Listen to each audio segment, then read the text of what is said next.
এই যে আমরা এখানে হরিনাম করছি, হরিনাম সম্বন্ধে আপনারা হয়তো কম বেশি অনেকেই জানেন। এই হরিনামটা কি? এই হরিনামটা কি?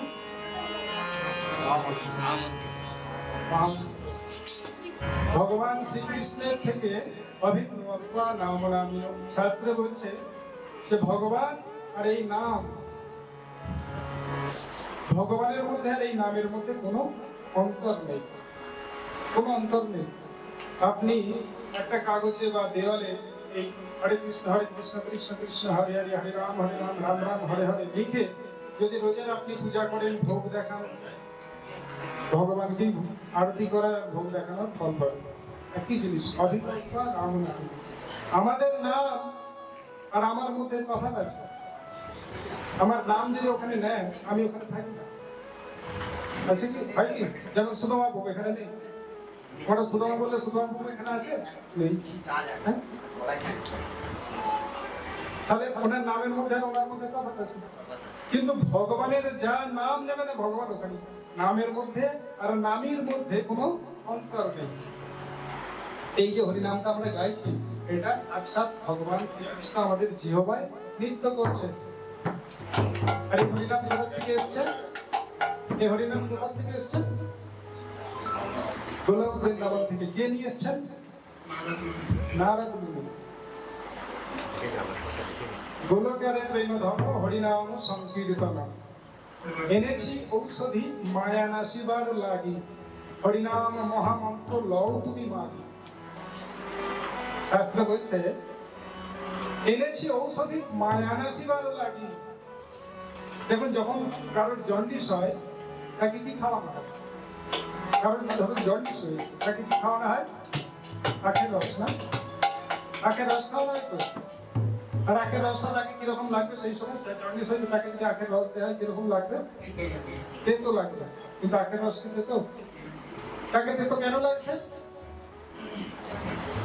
সে বিমার করেছে, বিমারি হয়েছে, তার জন্ডিস হয়েছে, অর্থাৎ সে স্বাভাবিক অবস্থায় নেই, সে রোগী।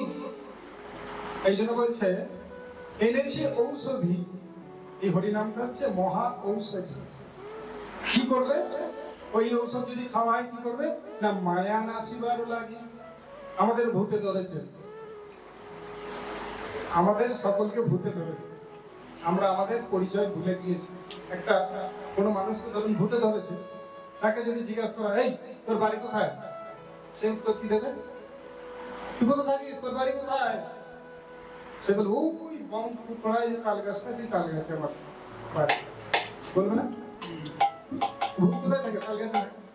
তো তাকে তো ভূতে ধরেছে, সে কি বলবে? ওই তাল গাছে থাকি। কিন্তু তার বাড়ি কি না? তার বাড়ি ওখানে, তাকে তো ভূতে ধরেছে। তো আমাদেরও ভূত, এই মায়ারূপী ভূত আমাদের ধরেছে। এই জন্য আমরা এই হরিনামের টেস্ট পাচ্ছি। কিন্তু শাস্ত্র বলছে এই হরিনাম আমাদের উচিত, যার যক্ষা হয়েছে, জন্ডিস হয়েছে, এই আখের রস তাকে কি করা উচিত? চেয়ে চেয়ে খাওয়া, যতই তেতো লাগুক।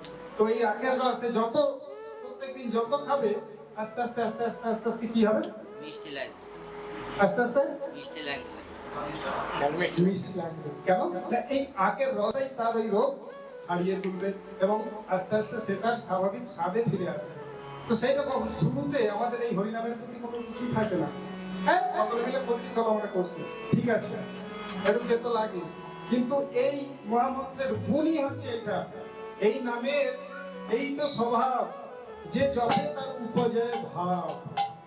এই নাম করতে করতেই মানুষের হৃদয়ে ভাব উৎপন্ন হয়ে যাবে। তখন দেখবেন খুব মিষ্টি লাগছে। হরে কৃষ্ণ কৃষ্ণ কৃষ্ণ হরে হরে, হরে রাম রাম রাম হরে হরে। এই জন্য খুব যত্ন সহকারে হৃদয় দিয়ে অন্তর থেকে ভগবানের নাম নেওয়া উচিত। কেননা আমাদের ভূত ধরেছে, এই মায়া ধরেছে আমাদের, এই মায়া কাটবে। এখন তপন প্রভু এই হরিনাম গাইবে, আমরা সকলে ওনার সাথে সাথে হাতে তালি দিয়ে।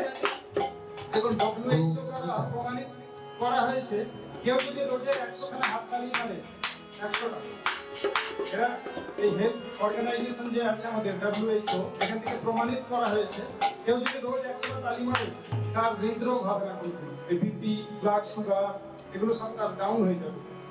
আর শাস্ত্রে বলা হচ্ছে যদি হাতে তালি দিয়ে ভগবানের নাম নেওয়া হয় তাহলে আমাদের হাতে অনেক অশুভ রেখা থাকে না, নকারাত্মক রেখা, ভালো রেখা খারাপ রেখা থাকে না, অশুভ রেখা, সেই রেখাগুলো সব নাশ হয়ে যাবে। আপনি মনে করুন আপনি গম লাগিয়েছেন, আপনার জমিতে 2 বিঘা জমিতে আপনি গম চাষ করেছেন, আর প্রচুর টিয়া পাখি আর পাখি বসেছে সেগুলোকে সব খাচ্ছে, তখন আপনি কি করবেন? মাটি দিয়ে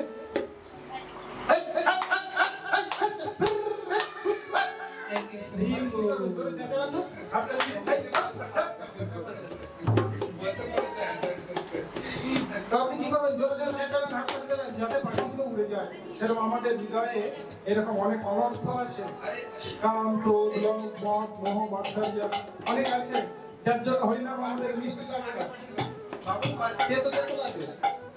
তো এই জন্য আমাদের কি করা উচিত? এই পাখিগুলোকে তাড়াবার জন্য, এই কাম, ক্রোধ, লোভ, মদ, মোহ, মাৎসর্য এই অনর্থকে তাড়াবার জন্য আমাদের হাতে তালি দিয়ে জোরে জোরে কীর্তন করতে হবে, ঠিক আছে? দেখুন আপনাদের হৃদয় পরিষ্কার হয়ে যাবে। আপনাদের হৃদয় তো পরিষ্কার, আমার পরিষ্কার না, এই জন্য আমি হাতে কীর্তন করি। আরে